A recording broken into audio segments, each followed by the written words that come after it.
Hi everyone, and welcome to the Say As It Is with Pete podcast series.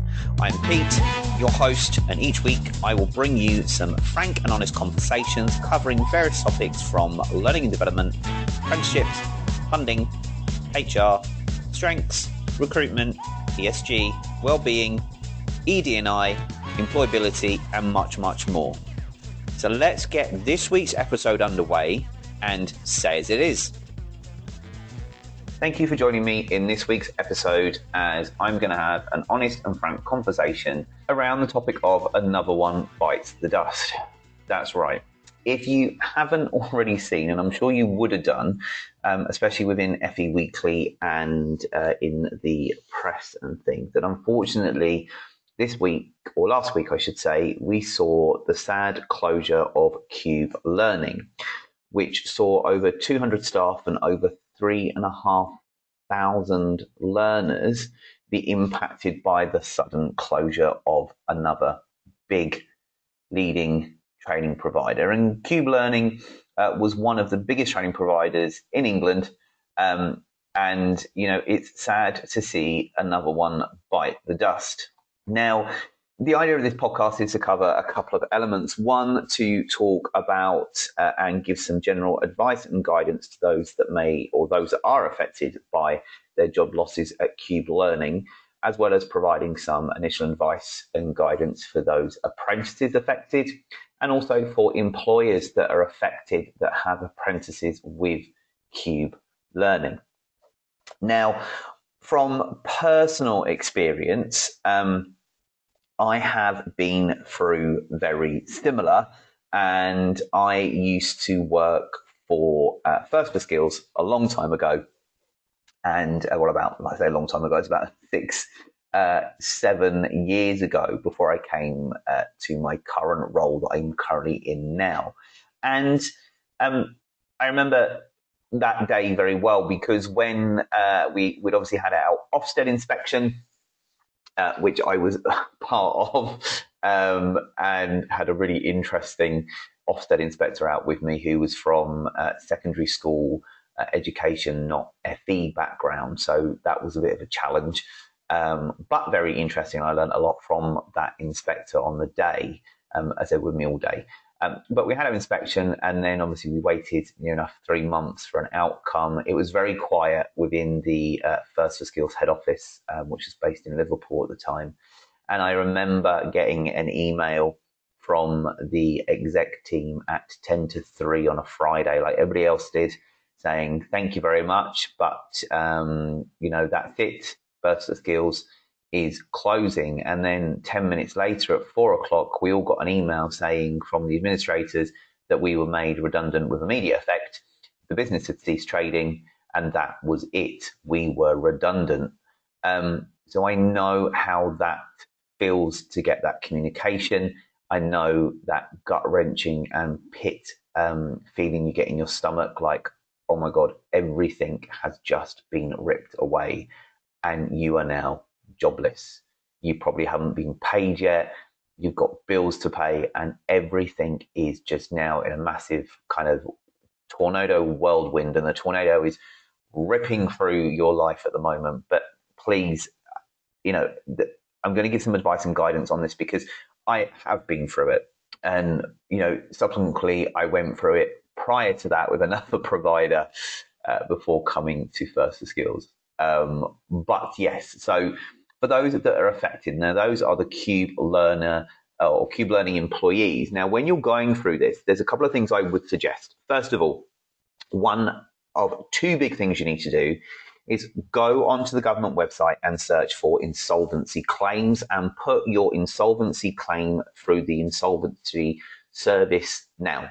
Although it may seem early, get it in as early as possible. They will already be made aware of the situation with Qube Learning. So the insolvency service looks at claiming any unpaid wages, expenses, and unpaid holidays that you've accrued. So all this information will go from the administrators to the insolvency organisation via the government. So it's key now to get that in, because if you get that in now, your claim is already registered and will be processed a lot quicker. So do that. And if you need any advice or guidance or want to ask anything, there's lots of information on the advisory service or insolvency advisory service website, but also you can reach out to me, and I'll put my contact details in the bio of this podcast this week, so you can reach out to me and happy to help. Then I would also recommend that you strongly go on and apply for universal credit. Now, I know universal credit has a cloud over it, and some of us are very proud or too proud in ourselves sometimes to actually apply. Now, I am going to say apply. If you don't, you're an idiot. You need to. Get your claim in now, even if you're going for some interviews or in the next week or so you're offered a job and start, still process that claim, because you never know, during the time that you've been made redundant until you get another job, you may be entitled to some benefit payments that you're entitled to. So do it. And I strongly recommend it. It is a bit of a lengthy and painful but soul-destroying thing to do, but it's not. It's important that you do it, and once it's done, it's done. That means that your insolvency claim is in and sorted, and then also that your universal credit claim is in as well. Thirdly, I would contact all your bill payments that you do. So contact your internet provider, contact your mobile phone company, contact your gas and electricity companies, contact your landlord or housing officers, or your mortgage providers. You know, look, Qube was a national training provider. It's in the press. You have the record of the letter from the administrators and from the company saying that you are made redundant with immediate effect. And you also have it in the press as evidence that you can show and provide to them if required. And when I did this, I shared all that information, the email from the exec team, the email letter from the administrator saying that I was made redundant with immediate effect. I asked all of them to give me at least a month or two leeway so that I could still use my phone, I could still use my internet, I could still use what I needed to do. And as soon as I got a job, I would catch up and also do a kind of a repayment plan with them. And they were understanding on that case. So do call them and speak to them. I know it's a pain sometimes calling people, but even if you drop them an email, and a lot of service providers now have the online chat feature, and you can upload and attach documents on those as well. So do that. And finally, reach out on LinkedIn across the network. Now, I have seen this week that's just gone, obviously last week now because it's Monday, but I did see last week a lot of people in the FE world step up and reach out to those affected. And I stand up and applaud you all. This is why I love FE, and this is why I love the community. It is like one big family. And I remember that feeling when I was made redundant with First for Skills. And the community reached out to all of us, and it was a fantastic feeling. Now, you know, there is somebody I've seen on LinkedIn, and I apologize, I can't remember his name now, but he was offering a free CV review. So he could look at your CV, review it, make it stand out really nicely, and get it back to you at no cost. Amazing. Well done. There was also Learning Curve, and I saw the post from Barbara, the CEO and owner of Learning Curve, but also Lee Hill, who I work alongside, who delivers our apprenticeships or helps with delivering our apprenticeships within my organisation, stepping up and offering over 70 to 80 vacancy positions to those affected. So well done to you guys as well. And I have seen a lot more of those great success of the community coming together, and a lot of people resharing people's requests for looking for work. I'd also suggest that if you are looking for work and you're looking with another provider, don't just stick to a provider. Reach out to colleges, reach out to employers, because a lot of employers have those departments in L&D that will need trainers, will need people to look after and manage your apprenticeships, all those kind of things. So reach out to them. Don't give up. I know it's tough and I know it's hard, but there is light at the end of this tunnel. There was for me and there will be for you. So do not give up. Reach out to that network. They are there to support and help. Also, on a final note, as most of you will probably use Facebook, and also, well, although someone in the office did say I was old for using Facebook the other day, and I kind of had a puzzled look on my face. I'm not old, but well, kind of. But in Facebook, you've got groups or community groups. I remember back when I was made redundant, a lot of the First for Skills team created a Facebook group just for First for Skills, so that we could all link into that group, check in on each other, make sure we're okay, share advice and guidance, share things that we were looking at or jobs, etc. So there are things out there. Even there's assessor groups. Even on LinkedIn, for example, there are apprenticeship groups, apprenticeship tutor groups. There's lots of things you can do. So utilize Facebook with everybody that you used to work with and connect together and keep updated. Get on LinkedIn, search for those groups, join those communities, keep looking for those posts. You will get there. Now, I hope that has given some supportive advice and guidance to those employees affected by Qube Learning. Now, apprentices. If you are an apprentice and you are obviously affected by Qube Learning, now I do know that Qube did have some subcontractors. So if your apprenticeship was with one of their subcontractors, then you should be okay, because the subcontractors that they are with, and I think there's 1, 2, 3, 4, 5 of them, if you're with them, then they'll be able to pick up and continue your apprenticeship without any kind of interruption. But if you were doing your apprenticeship direct with Qube Learning, then here's some tips for you. Number 1, continue your apprenticeship. Whatever work or learning, so whether it be assignments, learning, off-the-job records, whatever you were set, carry on and do it. You should still have access to your e-portfolio, whether that's with Smart Assessor, Maytask, eTrack, OneNote, whoever it may be, or Bud, etc. Just keep using that. Reach out to them, send an email to their support saying, look, I was with Qube Learning and unfortunately they don't exist anymore. They've closed. Could I still gain access to my e-portfolio so I can download my work? Or can you send me all of the work that's saved on the system, and they can send it to you? And I remember this with recently with one of our providers that I worked with in my current role, who disappeared during the pandemic. And they were the apprentices that we had at the time were using Bud. So we reached out to Bud and BKSB, and both of them were amazing. Both of them understood the situation and continued the apprentices another year's access to the system, so that when they went with another provider that we had picked for them, they were able to still log in and pull off their work. But it's key that as an apprentice, you continue your learning. Even if you've done all your assignments and you're not sure what to do, carry on with your off the job. Any potential evidence that you think might be great for your apprenticeship, save it in a file.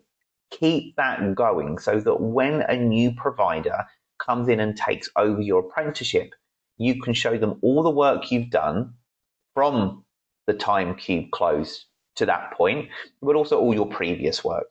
Now, I am going to give you a bit of a reality check on this one.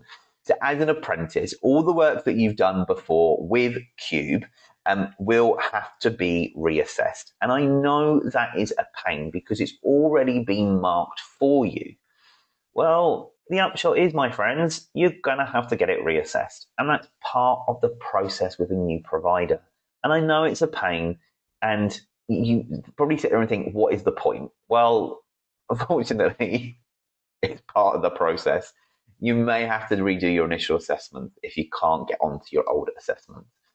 But they may ask you to redo your enrollment paperwork. They're going to ask you to probably redo your initial assessments.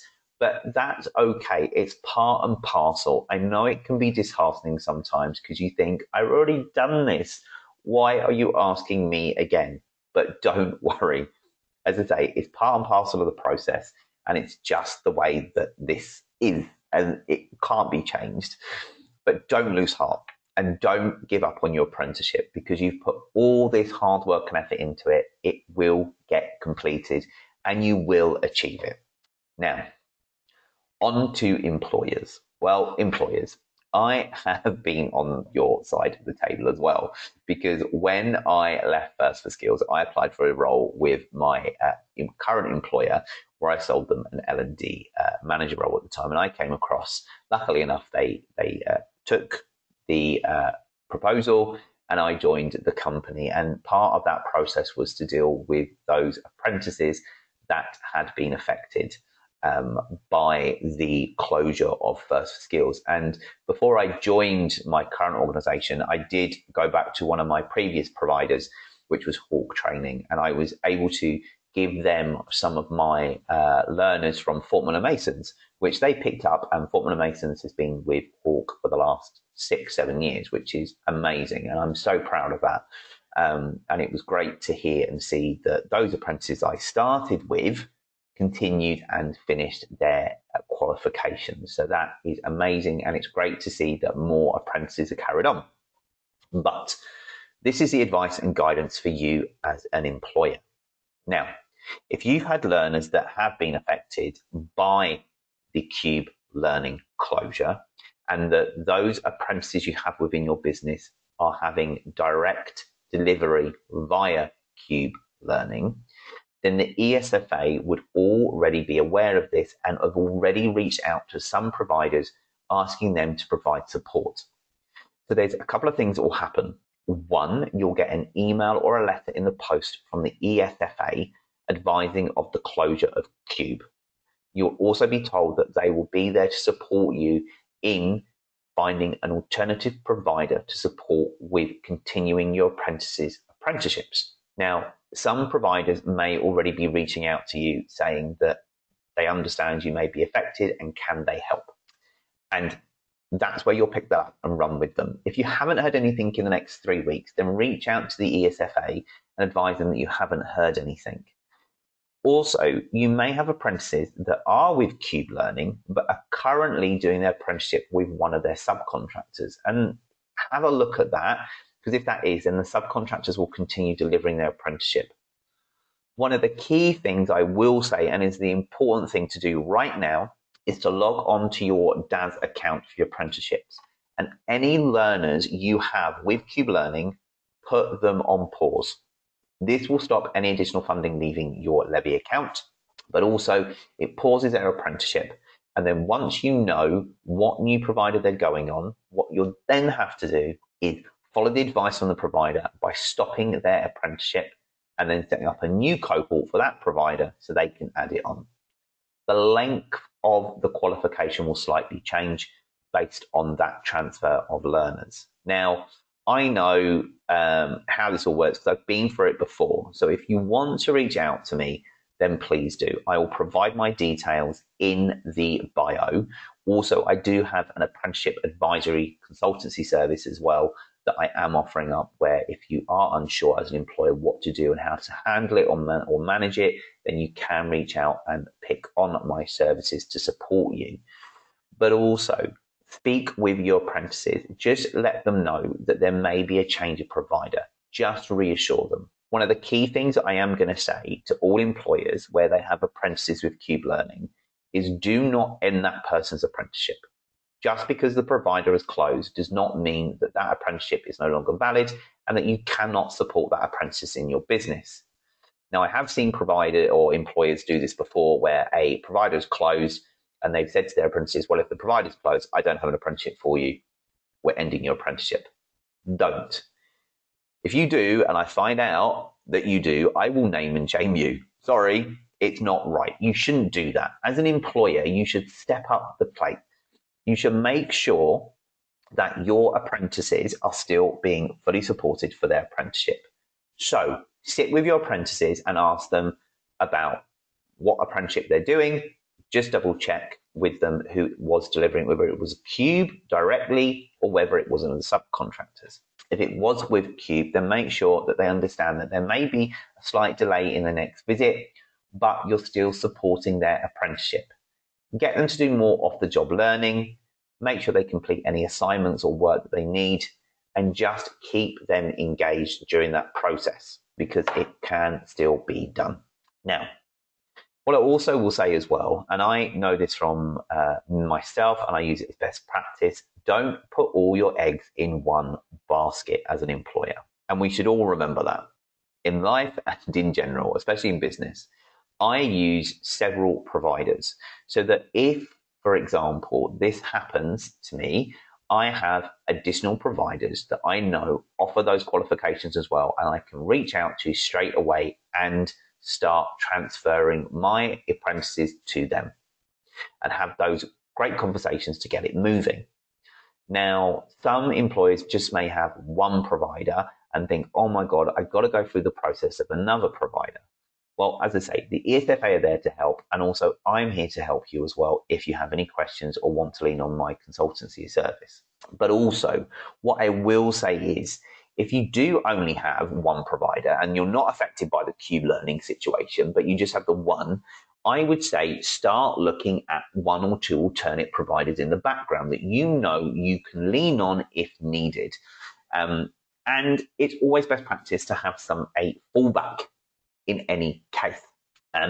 So again, I can provide that advice and service, but there's things that you'll need to check, like keep an eye on their Ofsted grades, keep an eye on their financials, look at their delivery plans, look at their interaction, their engagement, and their delivery. There's lots of things that you need to look at and consider when looking at a provider. And I'm more than happy to explain and go through how I do mine because I'm very clued up from the FE world because I come from the FE sector and the provider side, and I'm on the employer side. But I will say this, you need to carry out your due diligence to make sure that you have a safe net.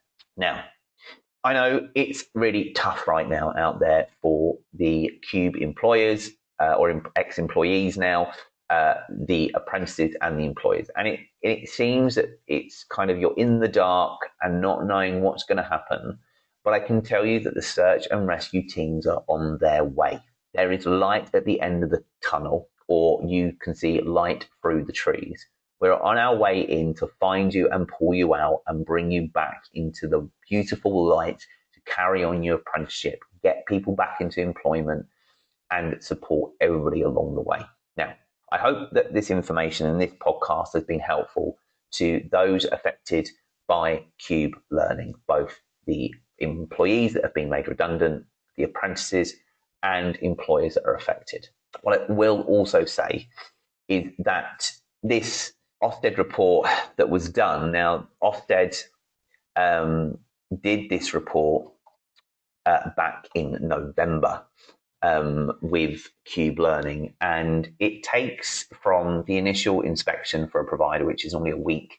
So we all know as providers, Thursday at 11 o'clock, we wait that dreaded call from Ofsted.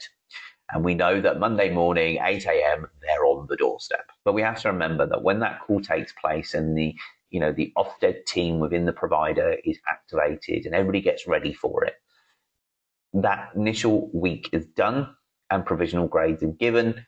And then you may be waiting a couple of weeks or so or a month for those grades to come out. And it's normally in that 3-month window from the date of your inspection that then things start to happen.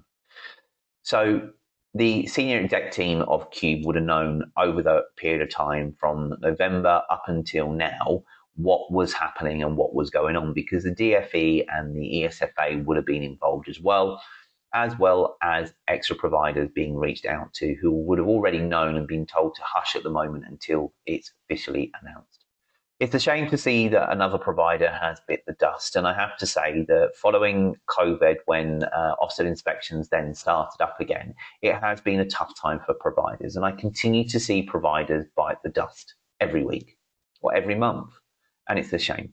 We know that currently in the press, there's lots of questions around, especially when I looked at the press today. I'm recording this podcast on a Sunday, so listening to the radio today, I'm obviously hearing that Ofsted are being hauled over the coals on potential legal implications due to them not taking into consideration the effects of COVID. Now, do we need Ofsted or not?